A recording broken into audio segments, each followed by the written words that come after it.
Hello friends, स्वागत है आपके अपने यूट्यूब चैनल गायत्री ऑफिशियल में। आपका हम हैं डॉक्टर गोपाल कृष्ण सर के पास में और इनसे आप लोगों के आई के पॉइंट्स के बारे में बात करेंगे। सर, सबसे पहले तो बहुत स्वागत है हमारे चैनल में आपका और बहुत धन्यवाद करते हैं कि आपने हमें समय दिया इतने बिजी शेड्यूल में। सर, हमारे जो फोर्सेज में जाने वाले बच्चे हैं वो एक एसओ लेवल तक की यदि हम बात करें तो वहाँ पर क्या है कि चश्मा या किसी भी तरह का कोई करेक्शन अलाउ नहीं है। राइट। उनको चाहिए 6x6 मास्टर आई 6x6 होना चाहिए और अनदर आई जो है वो 6x9 भी चलेगा। बिल्कुल। ये पुलिस की हम बात करते हैं इस तरीके का। तो सर, आज हम देख रहे हैं कि 6x6 यदि किसी का नहीं है तो वो क्या फोर्सेस में नहीं जा सकता। उसके लिए हम जानना चाहते हैं कि 6x6 नहीं है तो कैसे उसको इम्प्रूव किया जा सकता है, कौन कौन से टेक्निक्स हैं हमारे, उसके बारे में बताइए सर। बिल्कुल। अगर किसी बच्चे का अगर विज़न 6x6 नहीं है, बाइनोकुलर विज़न जो होता है दोनों आँख का 6x6 होना चाहिए। अगर वो 6x6 नहीं है तो कुछ करेक्टिव सर्जरीज होती है आज के टाइम पे, जिसे हम लेजिक लेज़र सर्जरी कहते हैं या चश्मा हटाने की विधि है ना। उस लेजिक लेज़र सर्जरी में हम क्या करते हैं कि ये जो कॉर्निया है, ये जो काली पुतली, जिसे हम काली पुतली बोलते हैं या कॉर्निया है, इस कॉर्निया की थिकनेस को हम पहले मेज़र करते हैं और इस पर लेज़र अप्लाई करके उसकी कॉर्निया की थिकनेस को कम किया जाता है और उस हिसाब से पेशेंट का चश्मे का करेक्शन हो जाता है और वो 6x6 विज़न अचीव कर सकता है ना। ये आजकल बेसिक प्रोसीजर जो चल रहे हैं इसमें भी डिफरेंट वेराइटीज़ होती है, depends on the different I, corneal thickness and type of lasers. अच्छा सर, ये जानना चाहते हैं बच्चे कि ये कितने समय में हो जाता है, क्योंकि क्या होता है कि एग्ज़ाम होने के बाद ही एक बच्चा जो है वो आगे मेडिकल के लिए तैयारी करता है, तो अपने को कितना टाइम मिल जाए कि हम उसको ठीक कर सकते हैं। एक्चुअली कहने को प्रोसीजर तो बिल्कुल चंद मिनटों का है, 4 से 5 मिनट में लेजिक लेज़र हो जाता है, बट इसका रिकवरी टाइम थोड़ा सा है ना। जैसे अगर महीने भर का समय हो या 2 वीक का समय हो तो भी हम लेजिक लेज़र कर सकते हैं। पेशेंट का हीलिंग टाइम सेकेंड डे से पेशेंट इंडिपेंडेंटली सब काम कर सकता है और कहीं ये पता भी नहीं चलता है कि कोई सर्जरी अपनी आँख के अंदर हुई है। ऑपरेशन की बात करें तो 5 मिनट का ऑपरेशन है जिसमें लेज़र अप्लाई करके चश्मे से आज़ादी हमेशा के लिए मिल सकती है। और इसमें कुछ पोस्ट ऑफ पीरियड होता है, उसमें कुछ पर्टिकुलर आई ड्रॉप्स डालनी पड़ती है और कुछ प्रिकॉशंस लेने पड़ते हैं जिसकी वजह से आँख में इन्फेक्शन नहीं हो और आप रिक्रूटमेंट या भर्ती के लिए 15 दिन के अंदर जा सकते हैं। अच्छा सर, उसमें बच्चों को ये भी डाउट रहता है कि काला चश्मा लगा के रहना पड़ता है या जो दूसरा कोई भी चश्मा जो है प्रोटेक्टिव ग्लास हम देते हैं। आज के टाइम पे काले चश्मे बंद हो चुके हैं। काले चश्मे पुराने जमाने में दिए जाते थे धूप की तेज किरणों से बचने के लिए, बट आजकल ऐसा नहीं है। हम सिर्फ एक नाइट के लिए, सो दैट पेशेंट अपनी आंख को रब नहीं करे, मसल ना दे नींद में, सिर्फ एक 24 घंटे के पीरियड के लिए एक प्रोटेक्टिव ट्रांसपेरेंट ग्लास देते हैं जिससे ऐसा ना लगे कि आंख का कोई ऑपरेशन हुआ है जी। अच्छा सर, ये भी होता है कि कोई ऐसा हो कैंडिडेट कि जिसका ये सब करेक्टिव सर्जरी नहीं किया जा सकता थिकनेस ऑफ कॉर्निया की वजह से, या कुछ ऐसे हमारे सामने आए केसेस कि एक कैंडिडेट जो है वो जाता है कहीं भी और डॉक्टर उसको बोल देते हैं कि आपका सर्जरी नहीं किया जा सकता। राइट। ऐसा होता है पॉसिबल? बिल्कुल होता है ना। लेजिक लेज़र की भी एक पर्टिकुलर इंडिकेशन है कि कॉर्निया की एक साइज पर्टिकुलर माइक्रोन में अगर 300 350 माइक्रोन से कम है तो उस कंडीशन में हम कॉर्निया पर लेज़र अप्लाई नहीं कर सकते हैं और कॉर्निया की थिकनेस को और कम नहीं कर सकते हैं। उस सिचुएशंस में क्या होता है, हम कॉर्निया के पीछे हम ICL लेंसेस बोलते हैं, इंटेक लेंसेस बोलते हैं, ये कॉर्निया के पीछे रखे जाते हैं। ICL सर्जरी का नाम है। वो लेंसेस हम डालकर पेशेंट का चश्मे से आज़ादी दिला सकते हैं। यानी उसका भी सॉल्यूशन तो है? बिल्कुल सॉल्यूशन है, बिल्कुल सॉल्यूशन। लेकिन वो थोड़ा कॉस्ट उसका ज़्यादा कॉस्ट इफेक्टिव है और नंबर हाई मायोपिया या हाई हाइपरमेट्रोपिया प्लस का नंबर 10 से ज़्यादा है या माइनस का नंबर 10-12 से ज़्यादा है, जिसमें कॉर्निया की थिकनेस बहुत कम है, जिसमें ये लेजिक लेज़र नहीं हो सकते हैं, या स्माइल प्रो सबसे एडवांस टेक्नोलॉजी वो नहीं हो सकती है, उन केसेस के अंदर हम लेंस आँख के अंदर रखते हैं। सर, ये जो सर्जरीज होती हैं इनको डिटेक्ट करने के भी हैं तरीके, मशीन से डिटेक्ट हो जाती हैं ये? नॉर्मली क्या होता है, अब आर्मी में जो भी ऑफ्थेल्मोलॉजिस्ट बैठते हैं वो एक बेसिक स्लिट लैंप एग्जामिनेशन करते हैं, है ना। लेजिक लेज़र आजकल फ्लैपलेस टेक्नोलॉजी हो चुकी है जिससे हम स्मॉल इंसिजन लेंटिक्यूल एक्सट्रैक्शन बोलते हैं, जिसमें कॉर्निया के बीच में से एक छोटा सा कॉर्निया का लेंटिक्यूल बाहर निकाल देते हैं। जैसे आप समझे कि बर्गर है, बर्गर के बीच में से टिक्की निकाल दिया और बर्गर अपनी जगह पे सेट है, तो स्मॉल लेंटिक्यूल हम अंदर से निकाल देते हैं। ऐसा केस में किसी भी ऑफ्थेल्मोलॉजिस्ट को, जनरल ऑफ्थेल्मोलॉजिस्ट को जो आर्मी के एग्जाम के रिक्रूटमेंट के लिए बैठे हैं, वो स्लिट लैंप पे नहीं पहचान सकते हैं कि ऐसा कोई सर्जरी हुई है। फ्लैप वाली जो टेक्निक पहले हुआ करती थी, फ्लैपलेस लेजिक सर्जरी, उनमें पता चल जाता था। ICL का भी पता चल जाता है स्लिट लैम्प एग्जामिनेशन पर कुछ कंडीशंस ऐसी होती है जिसमें उनको अलाउ किया जाता है मेडिकल फिटनेस के अंदर। जी सर, एक हमें जानना है कि बहुत ज़्यादा कॉमन पॉइंट मिलता है CI, सिर्फ इतना ही लिखा रहता है medical unfit point CI, convergence insufficiency, वो क्या है? वो और स्क्विंट क्या एक ही है दोनों? स्क्विंट क्या है? स्क्विंट तो आंखों का, आम भाषा में कहूँ तो इसको भेंगापन कहते हैं। भेंगापन में क्या होता है, जब दोनों आंखें एक पर्टिकुलर डिस्टेंस पे फोकस करनी चाहिए, उनकी मांसपेशियां, जैसे ये आंखों की मांसपेशियां होती है, ऐसी 6 मांसपेशियां होती है। इन मांसपेशियों का काम है कि आंख को सभी दिशाओं में रोटेट करे। जब आंख किसी भी मांसपेशी की कमजोरी की वजह से वो आंख एक पर्टिकुलर डायरेक्शन में रोटेट नहीं कर पाती है, तो किसी पर्टिकुलर डायरेक्शन में, या तो अंदर की तरफ जिसे हम इजोट्रोपिया कहते हैं, या बाहर की तरफ जिसे हम एक्सोट्रोपिया कहते हैं, ये मांसपेशियों की ओवर एक्टिविटी की वजह से या उनकी कमजोरी की वजह से भेंगापन हो जाता है। या बच्चे की बचपन में अगर चश्मे का कोई नंबर रहा हो और वो समय पे नहीं दिया गया हो, तो उन आंखों को कमजोर होकर भेंगापन हो सकता है। और ये बचपन में जन्म के साथ भी भेंगापन होता है।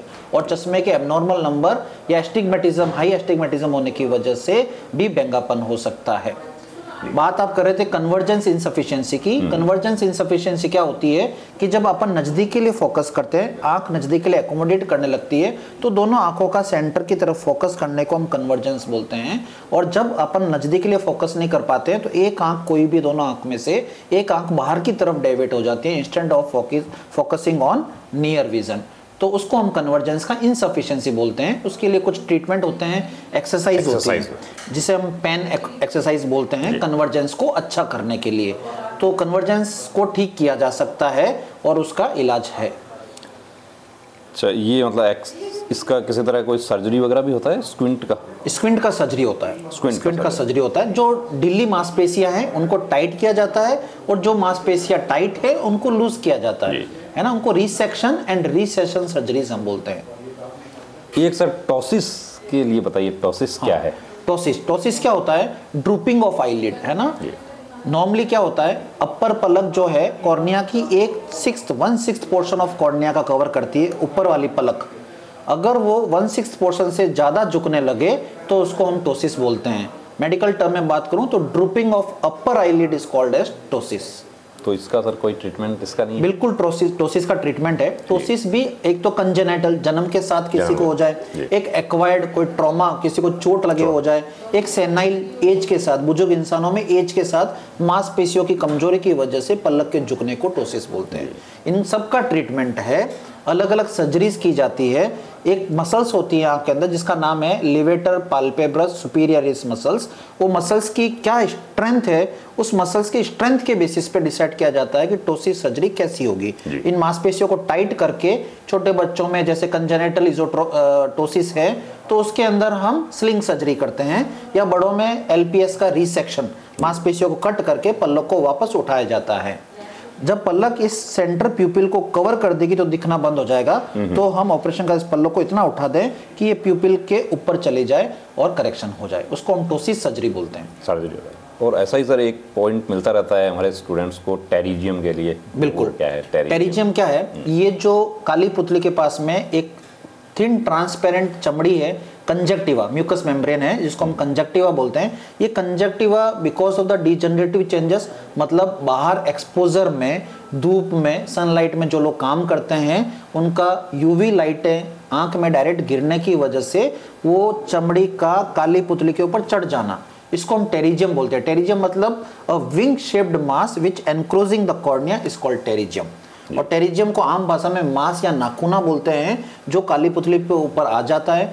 मिलिट्री या आर्मी में कई बार इसका भी ऑब्जेक्शन किया जाता है कि टेरिजियम क्यों है, इसका आप करेक्शन करवाएं। और इसके लिए भी एक सर्जरी होती है जिसमें हम मास को काली पुतली से हटा देते हैं और एक ग्राफ्टिंग टेक्नोलॉजी से एक ग्राफ्ट लगाते हैं, जिससे वापस रिकरेंस या वापस होने का चांस खत्म हो जाता है। जी, यानी वो भी करेक्शन है, उसका भी इलाज है। एक सर एनिसोकोरिया का पॉइंट बनता है बच्चों का, वो क्या है? एनिसोकोरिया क्या होता है? अलग अलग प्यूपिल की साइज। ये आप जो देख रहे हैं सेंटर में, ये प्यूपिल है, ये प्यूपिल है, ये प्यूपिल की different size of प्यूपिल in both I. एक आंख में प्यूपिल नॉर्मल है जिसका साइज 3 से 4 मिलीमीटर है, दूसरे आंख में प्यूपिल या तो छोटी हो सकती है या बड़ी हो सकती है, उसको एनिसोकोरिया बोलते हैं। इसके भी अलग अलग कारण हैं, है ना। तो उन कारणों को अपन जांच करने के बाद में उसका भी इलाज संभव है और उसकी वजह से भी जो प्रॉब्लम्स आ रही है सिलेक्शन में उसको भी अवॉइड किया जा सकता है। अच्छा सर, एक बड़ा पॉइंट होता है जिसकी वजह से बच्चे बिल्कुल ही हताश हो जाते हैं यदि कभी मिल गया तो, जैसे कलर विजन, कलर ब्लाइंडनेस बहुत कॉमन कि ग्रीन और रेड में उनको प्रॉब्लम हो रही है। बिल्कुल बिल्कुल। तो एक तो सर कारण इसका ये होता है कि एक बच्चा जब पहली बार मेडिकल में जाता है तो वो इशारा बुक में कैसे उसको रेस्पॉन्ड करना है ये नहीं पता होता उसको, राइट। और वो क्या फोर्स का देखेगा, बैकग्राउंड देखेगा, वहाँ पे यूनिफॉर्म देखा, गन्स वगैरह देखेगा, डिफरेंट कलर्स को और आइडेंटिफाई करना। वो मतलब कि थोड़ा सा क्या है, ओवर एक्साइटमेंट हो जाता है उसको। और उस समय वो कि उसमें भी ये होता है ना कि कुछ तो लाइंस होती हैं उसमें, कुछ उसमें पैटर्न, अल्फाबेट्स होते हैं, पैटर्न होते हैं, और कुछ उसमें ये ब्लैंक प्लेट्स भी होती हैं कि ये ब्लैंक है बिल्कुल। तो यदि वो गलती से ब्लैंक में कुछ लाइन बनाने की कोशिश कर दे, ऐसे भी उसको पॉइंट बन जाता है। बिल्कुल बिल्कुल बिल्कुल। तो इसमें भी सर ये होता है कि कोई ग्रेड होती है इसकी भी कि ग्रेड होती है ना। कलर ब्लाइंडनेस मेन 3 कलर होते हैं, रेड, ब्लू, ग्रीन। उनको आइडेंटिफाई करने के लिए अपने होता है। कलर ब्लाइंडनेस एक जेनेटिक डिजीज है, जेनेटिक डिसऑर्डर है। रॉड्स एंड कॉन्स का जो पर्दे में बनना था वो बराबर बन नहीं पाता है। आम भाषा में समझाऊं तो उनका लेयर का नहीं बनने की वजह से जब कोई इंसान या कोई आंखें कुछ कलर को आइडेंटिफाई नहीं कर पाती है उसको हम कलर ब्लाइंडनेस बोलते हैं। ये माइल्ड, मॉडरेट और सीवियर फॉर्म में होती है, जिसको हम प्रोटेनोपिया, ड्यूटेरेनोपिया एंड ट्रिटेनोपिया बोलते हैं। प्रोटेनोपिया मतलब एक सिंगल कलर का लूज होना जो माइल्डर फॉर्म में होता है। नॉर्मली ऐसे केसेस को सेलेक्ट किया जाता है। तो कलर परसेप्शन एक्चुअली फोर्सेस में क्या है सर कि कलर परसेप्शन होता है उसके लिए कि CP 2, 3, 4, 5 इस तरीके से चलता है। तो माइल्डर फॉर्म जो होती है प्रोटेनोपिया, सिंगल कलर को आइडेंटिफाई नहीं करना, प्रोटेनोपिया कहलाता है। तो उस केसेस के अंदर सिलेक्शन हो सकता है बिकॉज वो इतना मैटर नहीं कर रहा तीनों में से एक कलर का लूज हुआ। तो ट्रिटेनोपिया जो तीनों कलर ही नहीं आइडेंटिफाई कर पा रहा हो वो severe form of colour blindness हो गया। उस केसेस में दिक्कत हो सकती है। बट माइल्डर फॉर्म में मैं ये कहना चाहूंगा कि इशारा प्लेट को अगर आप प्रैक्टिस करें तो थोड़ा इंप्रूव किया जा सकता है और सिलेक्शन हो सकते हैं। ऐसा नहीं है कि कलर डेफिशिएंसी होने पर आप टोटली आर्मी से निकाल दिए जाएं। कुछ पर्टिकुलर जॉब से उनके लिए कलर डेफिशिएंसी या कलर विजन प्रॉब्लम कर सकता है। But milder form can be selected if they are practiced in proper way to diagnose the इशारा plates and the numbers in the plates। Sir बहुत धन्यवाद सर आपका। ये तो सर हमारी तरफ से हो गया। कुछ आप भी बच्चों को बताना चाहें कि क्या करना चाहिए, कैसे आंखों की ध्यान रखना, और एक अभी मोबाइल का बहुत ज़्यादा यूज़ हो रहा है तो उसको अब पढ़ना भी है उनको, क्योंकि अभी ऑनलाइन ही हो रहा है क्लासेस वगैरह सब कुछ। बिल्कुल बिल्कुल। तो उनको पढ़ना भी है उस पर, तो क्या सावधानियां उसमें रख सकते हैं कि हम मोबाइल जैसे लेट के मोबाइल नहीं देखना चाहिए, अंधेरे में नहीं देखना चाहिए, कुछ ऐसी चीजें होती हैं? बिल्कुल है ना। एक 2 पहलू में बात करूंगा कि एक तो जैसे आप आर्मी के पर्पज से कर रहे हैं, अगर किसी बच्चे ने बचपन में ही या उसके फैमिली बैकग्राउंड ने डिसाइड कर लिया है कि उसको आर्मी में जाना है तो उनको तो स्पेसिफिकली अपनी आंख का ध्यान 5-10 साल की एज से ही रखना चाहिए, सो दैट उनको नंबर चश्मे का ना आए। साल में एक बार आंखों की जांच कराते रहें और चश्मे की जांच कराते रहें, उससे ये पता चले कि अपनी आंखें कमजोर तो नहीं हुई या लेजी आई या एम्ब्लायोपिक आई तो नहीं हुई, जिसका ट्रीटमेंट पॉसिबल है और अपन उसमें इंप्रूवमेंट कर सकते हैं। ये तो हो गया कि पहले से अपन ध्यान रखें। तो 17-18 जब एग्जाम का टाइम आए, 17-18 साल की उम्र में, उस दौरान अपने चश्मे का नंबर ना हो और अपना विजन 6-6 हो। ये तो हो गया कि आर्मी में जाने की तैयारी के लिए। स्क्रीन की बात करूं तो स्क्रीन के कुछ बेसिक्स रूल्स होते हैं, जैसे avoid rubbing of the eye ball. हम बेसिक बात करें तो आंखों को मसलना नहीं चाहिए। मसलने से काली पुतली कमजोर होती है और इस काली पुतली की बीमारियां चालू होती है, जैसे केरेटोकोनस। तो अवॉइड आई रबिंग। हम सबसे पहले बच्चों को ये सिखाते हैं कि आंखों को मसलना नहीं चाहिए, मसलने से काली पुतली की बीमारियां होती है और चश्मे का नंबर बढ़ता है। दूसरा, स्क्रीन टाइम। स्क्रीन टाइम में हम क्या बोलते हैं कि अगर छोटे बच्चे हैं थोड़ी देर के लिए खेल सकते हैं स्क्रीन पर उसको ज्यादा नजदीक ना रखें। ज्यादा नजदीक रखने से आंखों में बैंगापन भी हो सकता है, आंखें की रोशनी कमजोर हो सकती है। अगर चलाना है फोन तो थोड़ा दूर रखें। हम फोन के लिए मना ही करते हैं। एक लार्जर फॉन्ट की लार्जर स्क्रीन होनी चाहिए, जैसे लैपटॉप या डेस्कटॉप। और हम ये बोलते हैं कि बच्चा खेले तो भी लैपटॉप या डेस्कटॉप जैसे लार्जर फॉन्ट की बड़ी स्क्रीन होनी चाहिए। उसके भी कुछ रूल्स है कि लैपटॉप या डेस्कटॉप 1 आर्म डिस्टेंस पे होना चाहिए, एक हाथ की दूरी पर। जिस रूम में आप बैठे हैं उस रूम में लाइट हमेशा होनी चाहिए, सफिशिएंट लाइट होनी चाहिए। ऐसे नहीं रात के अंधेरे में आप काम कर रहे हैं या ऐसा कि नहीं कि उस पर लाइट बहुत ज्यादा आ रही हो, वो भी रिफ्रैक्शन कर आंखों में दिक्कत करती है। तीसरा पॉइंट कि उसमें ब्लू फिल्टर्स आते हैं, या अपना जो भी चश्मा है वो ब्लू कट ग्लासेस का बनवाएं, या जो भी आपके आई के फिल्टर्स आते हैं स्क्रीन के ऊपर वो आई के फिल्टर्स डालें। तीसरा पॉइंट है कि ब्लिंकिंग रेट, आंख झपकने की क्षमता। जब अपन स्क्रीन पर लगातार फोकस कर रहे होते हैं, लगातार नजदीक पे देख रहे होते हैं, तो ब्लिंकिंग रेट, आंख झपकने की क्षमता 5 गुना कम हो जाती है। इसलिए याद रखें कि ब्लिंकिंग योर आईज, हम बोलते हैं आंखों को झपकाते रहें।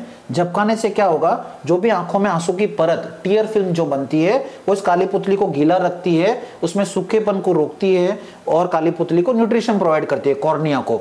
तीसरा कि जब अपन लगातार नजदीक पे देखते हैं तो आंखों में खिंचाव होके at the end of the day यहाँ पे पेन चालू होता है, हेडेक, इनको हम एस्थेनोपिक सिम्टम्स बोलते हैं। आंखों में कमजोरी आने लगती है, आंखें बंद होने लगती है, सर दर्द होने लगता है और चक्कर जैसा भी आ सकता है। इसलिए लगातार नजदीक का काम करते वक्त अपनी नज़र बीच बीच में से दूर देखनी है। इसी के लिए एक रूल ऑफ 20 बना है। वो रूल ऑफ 20 ये कहता है कि आपको हर 20 मिनट बाद स्क्रीन से उठना चाहिए, 20 फुट जितनी दूरी पे देखना चाहिए 20 सेकंड के लिए। तो 20 सेकंड जितना ब्रेक हो और आप वहाँ जाएं, बाहर जाएं, जितना दूर आप देख सकते हैं उतना दूर देखें, फिर आकर अपन बैठ सकते हैं। उससे पोस्चर रिलेटेड पेन भी ठीक हो जाते हैं। जैसे लॉन्ग आपके हार्ट्स हैं, स्क्रीन पे आपका ऑनलाइन वर्क है, तो आप उसमें उठने से लंबर का और सर्वाइकल और लंबर के पेन भी ठीक हो जाते हैं। इसलिए उठना चाहिए और आंखों को 1-1.5 घंटे बाद आंखों को बंद करें और सभी डायरेक्शन में आंखों को घुमाएं और बीच बीच में दूर देखते रहें और ब्लिंक करते रहें। आंखों को रब नहीं करना है। जब भी आपको आंखों में कुछ खटकना चुभना लगता है या फॉरेन बॉडी सेंसेशन जिससे हम बोलते हैं वो लगता है, तो आप आंखों को ठंडे पानी से धोएं या आइस पैक से कोल्ड कंप्रेशन कर सकते हैं। ये बेसिक्स आई का ध्यान रख सकते हैं और साल में एक बार किसी भी अपने आंख के डॉक्टर से मिले और उनको दिखाएं, चेकअप जरूर करवाएं। तो ये आपने देखा सर, बहुत धन्यवाद आपका, बहुत अच्छी जानकारी आपने दी। जय हिंद।